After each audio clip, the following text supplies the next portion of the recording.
Hola amigos, bienvenidos a este video. Es un estudio especial que tendremos para entender los métodos de interpretación profética. Gracias por acompañarnos y vamos a pedir en oración que el Señor nos pueda ayudar a estudiar. Oremos. Nuestro Dios y nuestro Padre que estás en los cielos, alabado sea tu nombre. Te agradecemos por la bendita oportunidad que nos das de estudiar tu palabra. Queremos que todos los que estemos en estos momentos estudiando podamos recibir tu bendición. Te lo pedimos en el nombre de Jesús. Amén. Gracias a raíz de la publicación de algunos videos de nuestro canal Secretos de Salvación, hemos visto o hemos escuchado algunos comentarios buenos y también nos han pedido que hablemos acerca de uno de los métodos que estudiamos hace algunas semanas sobre la interpretación profética. Para hacer este estudio un poquito más fácil, yo quisiera que tuviéramos nuestras Biblias en la mano, porque vamos a ver muchas citas bíblicas y si quieren tener también lápiz y papel para apuntar aquellas citas bíblicas que vamos a ver y su respuesta, porque este es un estudio bíblico. Así que estudiamos hace unas semanas acerca de los métodos de interpretación profética. Estudiamos también que existen varios métodos de interpretación profética. El método historicista, que surgió junto con la Reforma Protestante, hace una explicación de las profecías en el sentido de que los eventos históricos confirman lo que en la Biblia estaba profetizado. El libro de Daniel es uno de los libros que nos ha explicado los eventos históricos que sucederían, los reinos, los imperios, y las profecías nos llevan hasta el establecimiento del reino de Dios, que esperamos que suceda después de la segunda venida de Cristo. Después, el libro de Apocalipsis también nos señala los personajes, las naciones, los gobiernos, las instituciones que van a estar relacionadas en los eventos del tiempo del fin y el orden en el que se van a suscitar. El libro de Primera Tesalonicenses, por ejemplo, nos habla de manera específica de los eventos justo en la segunda venida de Cristo. Eso vamos a ver en este estudio. Este método historicista, que fue aceptado y ha sido aceptado muchos años, actualmente está sufriendo un golpe muy grande, porque de todas las iglesias que existen, podríamos afirmar que la Iglesia Adventista del Séptimo Día es la única que todavía sigue usando el método historicista para interpretar las profecías. Hay un método que se ha vuelto famoso en las iglesias evangélicas y es el método de interpretación dispensacionalista. ¿Por qué se llama dispensacionalista? Bueno, las iglesias han querido dividir el estudio de las profecías en diversas etapas. Ellos le llaman dispensaciones, que son periodos bíblicos de tiempo en los cuales el Señor ha obrado de una manera esperando la respuesta del hombre, y a raíz de la respuesta del hombre fue que fue cambiando su forma de comunicarse. Ellos, por ejemplo, dividen la historia bíblica en 7 partes. Se los voy a mencionar rápidamente al final del video, o en las partes de los comentarios van a encontrar un link donde estará desarrollado más este tema. ¿Okay? Las 7 dispensaciones que ellos han encontrado en la Biblia son la dispensación de la inocencia, la dispensación de la conciencia, la dispensación del gobierno, de la regla patriarcal o promesa, la dispensación de la ley mosaica, la dispensación de la gracia y la última de un reino milenial literal de 1000 años. Ese todavía no se ha cumplido. Las otras 6 ellos ya han señalado su cumplimiento y las etapas o de qué personaje a qué personaje han surgido estas dispensaciones. También ellos hacen una separación entre lo que sucede con el Israel terrenal, que en su momento fue el pueblo escogido por Dios para llevar su mensaje, y la iglesia remanente o la iglesia del tiempo del fin, que es completamente distinto el destino de las dos. De tal manera que en el caso del pueblo de Israel, ellos señalan que el Mesías establecerá su reino en Israel y a partir de ahí reinará sobre todo el mundo. En el caso de la iglesia también dice que van a sufrir eventos sobrenaturales que los distinguirán.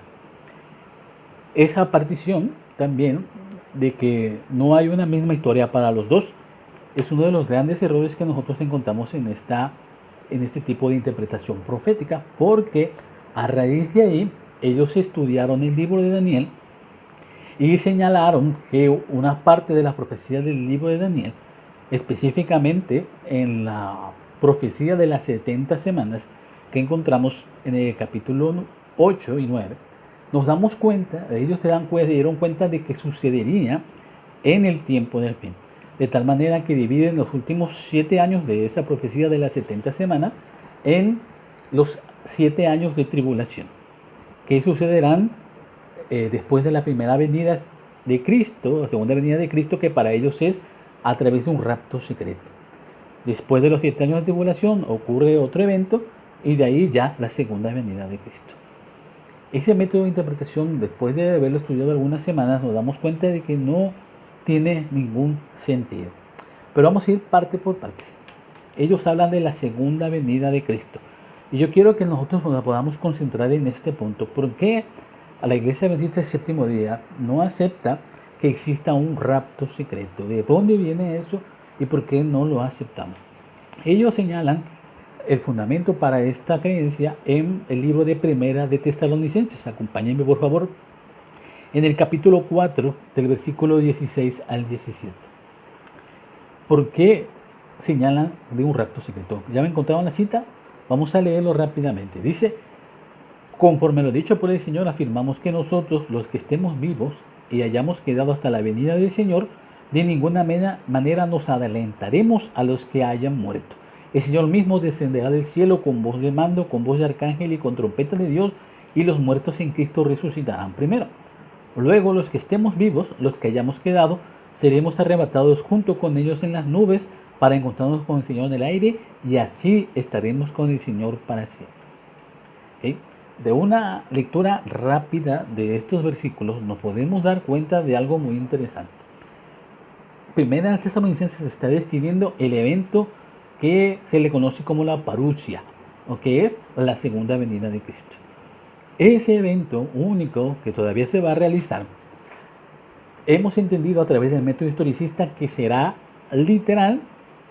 Acuérdense, uno de los métodos de interpretación profética señala que si dentro del texto que estamos estudiando existen símbolos reiterados o periodos de tiempo muy largos, entonces deben ser proféticos. En este caso está hablando de eventos que son literales, no existen símbolos en estos versículos.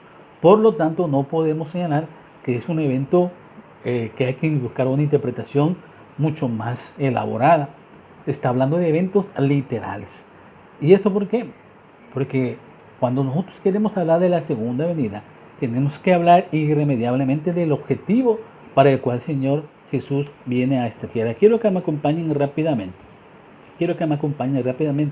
Al libro de Juan, capítulo 14, versículo del 1 al 3. Juan, capítulo 14, versículo del 1 al 3. Estas palabras son del Señor Jesucristo. Dice: no se turbe vuestro corazón. Creéis en Dios, creéis también en mí. En la casa de mi Padre muchas moradas hay. Si así no fuera, yo os lo hubiera dicho.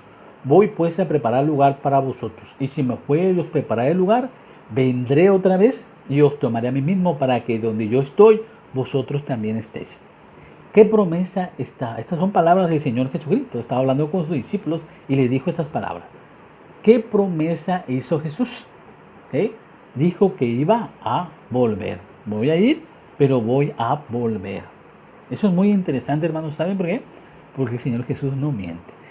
Si el Señor Jesús ha dicho que va a volver, lo va a cumplir. Todas las profecías que señalaban la venida del Mesías la primera vez en el Antiguo Testamento se cumplieron a la perfección. En el tiempo, en el lugar, en las circunstancias. En todo, el Señor estuvo siempre al control de ese evento. Ahora, el Verbo reencarnado, es Cristo, vino a esta tierra y de su propia voz escuchamos decir que Él iba a regresar. Por lo tanto, debemos de considerar esta promesa como verdadera, como real. Ok, esto lo mismo lo dice Tito. Vamos al libro de Tito, por favor, capítulo 2, versículo 13. ¿Cómo debemos de considerar la segunda venida de Cristo? Como un evento escatológico, simbólico o como algo real, verdadero y literal. Vamos a ver Tito 2:3. Dice, aguardando con respecto a la segunda venida la esperanza bienaventurada y la manifestación gloriosa de nuestro gran Dios y Salvador Jesucristo. ¿Cómo debemos estar? Aguardando, esperando que cumpla su promesa. Y el Señor no retarda su promesa. Algunos la tienen por tardanza, dice la Biblia. Pero Él espera que todos procedan al arrepentimiento y entonces Él sigue extendiendo su misericordia. Okay. Ahora, vamos a entrar de lleno. Si el Señor dijo que iba a volver, que iba a regresar, y esa promesa es verdadera, es real, ¿ustedes creen que si Él anunció su regreso con tanta anticipación, 2020 años antes, y todos estos siglos se ha estado repitiendo ese evento? ¿Ustedes creen que si es algo real y algo verdadero, y el Señor dijo que lo iba a cumplir con tanta anticipación, será que está oscuro para todos? ¿Será que nadie lo va a ver? ¿O será que todos vamos a ver ese evento? Quiero que me acompañen, por favor, al libro de Mateo, capítulo 24, versículo 30. Mateo 24, 30. Con respecto a la segunda venida, todo el capítulo 24, el Señor Jesucristo estaba relatando a sus discípulos los eventos de su segunda venida. Y fíjense lo que dijo ahí en el versículo 30. Dice, entonces aparecerá la señal del Hijo del Hombre en el cielo, y entonces lamentarán todas las tribus de la tierra, y verán al Hijo del Hombre viniendo sobre las nubes del cielo con poder y gran gloria. El Señor en Mateo 24 está diciendo, cuando yo venga, no va a ser como la primera vez. ¿Te acuerdan cómo vino la primera vez? Vino como un bebé. ¿Cuántas personas vieron la venida de Jesús? La primera venida. Pues los pastores que estaban en el campo pastando sus ovejas, escucharon a los ángeles y anunciaron que Jesús había nacido en Belén, en un pequeño redil, en un pequeño lugar. ¿Quiénes más lo vieron? Pues los sabios que venían de Oriente, que venían observando los eventos astronómicos, se dieron cuenta de que ese era el momento y el lugar en que iba a venir el Mesías. Y ya, son los únicos que lo vieron. Básicamente pasó desapercibido ese nacimiento. Nosotros lo sabemos por los evangelios, pero en el tiempo de Jesús pocas personas lo subieron. Ahora el Señor dijo, voy a regresar, y esas palabras son verdaderas.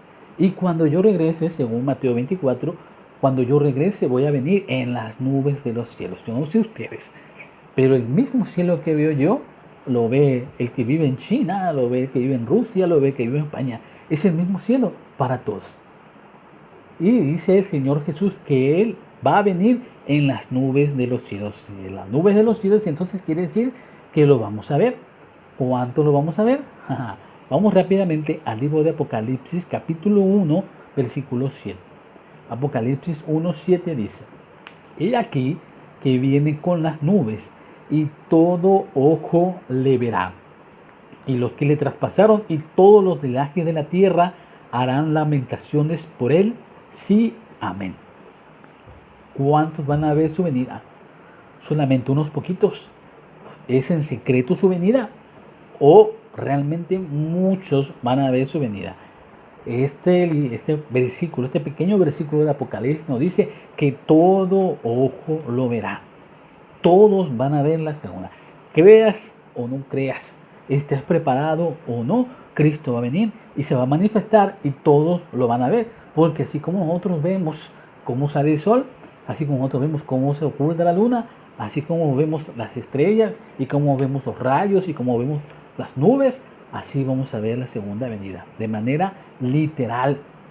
Es algo que el Señor reiteró en muchos libros de la Biblia. Por eso a mí me extraña cuando los grupos evangélicos señalan que será un evento escondido, un evento secreto, y que solamente los escogidos, los buenos en su momento, son los que van a ser llevados secretamente, van a desaparecer. Este movimiento de esta creencia del rapto secreto sobró bastante fama a raíz de que la industria del cine empezó a sacar películas que hablaban de este evento. Sacaron libros también, muchos libros, y los pastores evangélicos hablaron y hablaron acerca de este evento. Sin embargo, no tienen ningún fundamento bíblico. Hasta este momento, en las citas que hemos estudiado en este estudio bíblico, se dan cuenta de que todo apunta a que el evento de la segunda venida de Cristo será un evento visto, literal, que será un evento grandioso, porque se va a ver en todo el cielo. Ahora, la pregunta del millón: ¿a qué viene Jesús? ¿Cuál es la finalidad de su segunda venida? Si se dieron cuenta, la primera vez que vino Jesús cuando nació en Belén, Él vino a hacer algo especial por la humanidad. Él vino a morir por nuestros pecados. Él vino a mostrar y a acercar a esta tierra a su Padre. Esta tierra estaba condenada a la muerte eterna. El hombre pecador no tenía la seguridad de que su pecado fuera perdonado y que si él muriera no iba a morir eternamente. Tenía que venir una confirmación de ese amor poderoso que tiene Dios por su creación. Ya desde el Edén, Dios le había dicho a Adán y a Eva que iba a enviar una solución al problema. Acuérdense que la paga del pecado es la muerte eterna. Si tú vives en pecado y no te arrepientes, vas a morir eternamente. Y eso durante muchos siglos, muchos milenios, era así. De tal manera que el Señor habló con el pueblo de Israel y le hizo un plan específico. Les mostró algo que todavía existe en el cielo, que se llama el santuario. ¿Qué es el santuario? Si tú vas al libro de Deuteronomio, encuentras cómo el Señor le entregó al pueblo de Israel, específicamente a Moisés, una serie de especificaciones para que construyera un edificio especial. El primero que se lo dio era un edificio que se pudiera mover. Acuérdense que ellos estuvieron vagando muchos años, pero también más adelante David y Salomón iban a edificar un templo especial, ya con toda la pompa y gloria que ellos querían. Lo importante de ese santuario que Dios mandó a que el pueblo de Israel construyera no era en sí que existiera un lugar de adoración, porque a fin de cuentas ustedes se dan cuenta que hay muchos templos en todas partes del mundo, pero el templo no me salva, el templo no me da ninguna seguridad en sí. Lo que me da la seguridad es Dios. En ese tiempo el pueblo de Israel podía sentir la presencia de Dios porque Dios moraba y Dios estaba en ese lugar. Pero nos estamos desviando un poco. ¿Cuál era la finalidad del santuario? El santuario nos iba a mostrar que teníamos que hacer un sacrificio para poder perdonar nuestros pecados. A todo el pueblo de Israel se le dio la oportunidad de que cada día llevaran al templo una ofrenda especial. Pero esa ofrenda no podía ser tu mejor fruta, o tu mejor ropa o dinero, porque el Señor no pidió eso. El Señor pedía que llevaran un animalito, de manera especial un corderito. Y ese cordero que llevaban, se lo entregaban a los sacerdotes tomaban un cuchillo y lo mataban. Y derramaban su sangre y hacían una serie de ritos más. Ese evento era una forma de estudiar o una forma de capacitar al pueblo de Israel para que se dieran cuenta que sin sangre no hay remisión de pecado. Tenía que morir a alguien porque ese corderito pasaba a ser el sustituto del israelita. De esa manera el israelita no moría, sino que moría, o sea, no moría espiritualmente, sino que moría el corderito y ahí iban traspasados de manera figurativa los pecados de ese hombre a ese animal. Y cuando ese animal moría y derramaba su sangre, el Señor tomaba ese sacrificio como digno para perdonar su pecado. ¿Se dan cuenta a dónde llevaban todos esos ritos? Cuando Juan el Bautista ve por primera vez a Jesús ir hacia el río Jordán, él dice: he aquí el Cordero de Dios que quita el pecado del mundo. ¿Qué significaba que le llamaran a Jesús el Cordero? Que él, a través del sacrificio de su propia vida, del derramamiento de su sangre, iba a perdonar los pecados, ahora no solamente del pueblo de Israel y no solamente de unas personas, ahora iba a ser el perdón para toda la humanidad. Era necesario que Cristo muriera por usted y que Cristo muriera por mí. Y cuando Él sube a la cruz del Calvario y muere, entonces el problema del pecado estaba solucionado. Pero todavía iba a suceder algo más extraordinario. Después de 3 días, Jesús resucitó. Y eso confirmó algo más. Confirmó que no solamente murió, sino que también venció a la muerte. Porque con la resurrección de Jesús, nosotros también tenemos la esperanza de que en su segunda venida vamos a resucitar como Él lo hizo. ¿Se dan cuenta? Hacia ahí nos llevan todos estos eventos. Ahora, si Jesús ya vino la primera vez a morir por nosotros y a perdonar nuestros pecados, ¿a qué viene por segunda vez? Vamos a ver rápidamente Mateo capítulo 16, versículo 27. Mateo capítulo 16, versículo 27 dice: porque el Hijo del Hombre vendrá en la gloria de su Padre con sus ángeles, y entonces pagará a cada uno conforme a sus obras. ¿A qué viene el Señor Jesús? Ya no viene a morir, ¿verdad? Dice que ahora viene a darnos una recompensa o una sentencia. Si tú hiciste lo bueno, si tú estuviste del lado del Señor, si tú te entregaste a Él, si confesaste tu pecado, si Él te perdonó y tuviste una relación con Él, y entonces recibiste su gracia poderosa, entonces tú en la segunda venida vas a recibir buenas noticias. Si tú, a pesar de los llamados que te hizo el Señor, a pesar de que Él estuvo contigo constantemente a través de tu familia, a través de un folleto, a través de la iglesia, a través de un pastor, a través de un estudio, y el Señor te estuvo llamando, y tú a fin de cuentas decidiste no aceptarlo a Él y dejarlo de lado y seguir con tu vida, también vas a recibir tu recompensa, pero no es una buena recompensa. Entonces el Señor viene a cumplir una sentencia. Ojo, eso es algo muy importante que vamos a ver en la segunda cápsula que vamos a publicar más adelante. El Señor en estos momentos está haciendo un juicio especial en el cielo. Ese santuario que le mostró al pueblo de Israel solamente era una maqueta o una sombra del santuario que existe en el cielo, y de eso hay abundantes evidencias en la Biblia. Y el Señor en estos momentos está ministrando en el cielo y está haciendo una obra especial, está haciendo una obra de intervención por todos nosotros, por todos los que aceptaron su llamado. Entonces, cuando Él venga por segunda vez, Él viene a decir el resultado de ese juicio. Apocalipsis 14 nos habla del mensaje de 3 ángeles, y el primer ángel señala de manera simbólica que el juicio ha empezado. Entonces, si hay un juicio en el cielo y nuestros nombres puede ser que pasen a ese juicio, ¿no crees que debemos de poner más atención en el llamado que el Señor nos está haciendo? Muy bien. Regresando un poco otra vez a nuestro estudio, ya que vimos todos estos eventos, de que el Señor viene a entregar en su segunda venida una sentencia, ya sea para bien o ya sea para mal, depende de si lo aceptaste o no. Vamos a ver qué eventos señala la Biblia que van a suceder en su segunda venida, solamente en su segunda venida. Vamos otra vez, ahora sí, al libro de Primera de Tesalonicenses 4, 13 al 16. Okay. Empezamos. Dice: tampoco queremos, hermanos, que ignoréis acerca de los que duermen, para que no os entristezcáis como los otros que no tienen esperanza. Porque si creemos que Jesús murió y resucitó, así también traerá Dios con Jesús a los que durmieron en Él. Por lo cual os decimos esto en palabra del Señor, que nosotros que vivimos, que habremos quedado hasta la venida del Señor, no precederemos a los que durmieron.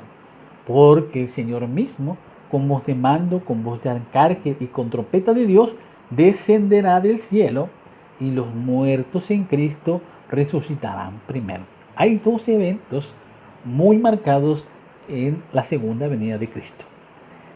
Aquellos que durante su vida aceptaron el llamado de Jesús, que tuvieron una relación con Él, que públicamente declararon que lo amaban, que bajaron a las aguas bautismales y con esto escribieron su nombre en el libro de la vida, esas personas y que murieron, y que ya no pudieron, ya no estarán presentes en la segunda venida, que murieron con esa esperanza, ellos dicen van a resucitar primero.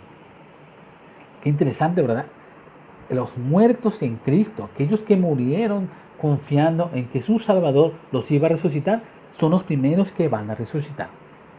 Estamos hablando al principio que son eventos literales. Cristo aparece en las nubes de los cielos, con voz de arcángel, con voz de trompeta, un sonido estruendoso. La Biblia menciona que muchos no van a entender ese sonido, solamente los que estén preparados. Para otros que no están preparados, el sonido de la trompeta va a ser un sonido de terror, va a ser miedo, porque antes de que Cristo venga, una serie de eventos aquí en la tierra tendrán que suceder. Y eso lo menciona el libro de Apocalipsis como las plagas postreras. Ahora bien, los muertos en Cristo resucitan primero. Cuando Cristo venga, van a haber también dos grupos de personas que estén vivas. Vamos rápidamente al libro de Primera de Tesalonicenses 4:17. Dice aquí: luego nosotros, los que vivimos, los que hayamos quedado, seremos arrebatados juntamente con ellos en las nubes para recibir al Señor en el aire, y así estaremos siempre con el Señor. Luego, aquí la palabra luego nos está señalando que son eventos sucesivos. Cristo aparece en las nubes de los cielos, todo ojo lo ve, los muertos en Cristo resucitan primero, luego los que estén vivos y sean salvos, se hayan aceptado a Jesús, son elevados con Él, con los muertos, son elevados y juntos reciben a Jesús en las nubes de los cielos. Y entonces se van a vivir con Él. Los que estén vivos, los que hayan aceptado a Jesús y que en ese momento cúspide en la historia de la humanidad, a pesar de la persecución, a pesar de que el enemigo de Dios va a querer acabar con ellos van a recibir su recompensa y van a poder ver ese evento hermoso y van a estar con Él y van a recibirlo en las nubes de los cielos. Hasta este momento, ¿has escuchado acerca de algo secreto, algo oculto? ¿Verdad que no? El Señor ha sido muy claro y ha dicho que todos los eventos de su segunda venida son visibles, son audibles, son literales. Los muertos resucitan, los vivos se elevan. Ok, pero hay algo también muy triste. Vamos al libro de Mateo, capítulo 25, versículos 41 y luego el 46. Mateo 25, 41 y 46. Dice: entonces dirá a los de la izquierda: apartaos de mí, malditos, al fuego eterno, preparado para el diablo y sus ángeles, e irán estos al castigo eterno y los justos a la vida eterna. Cuando Cristo venga por segunda vez, habrá personas que nunca quisieron aceptar su llamado. Habrá personas que nunca se entregaron a Él. Habrá personas que lo rechazaron abiertamente. A pesar de las múltiples evidencias, de los múltiples llamados que Dios les hizo, nunca van a querer aceptar. Entonces, cuando Cristo venga, ellos sean rechazados por Dios. Acuérdense que Dios viene a ejecutar su sentencia. A los que son salvos, bienvenidos a mi reino. Y a los que no lo quisieron aceptar, apartados de mí, dice Mateo 25, no los conozco. Qué interesante, ¿verdad? Aquí hay una enseñanza muy importante.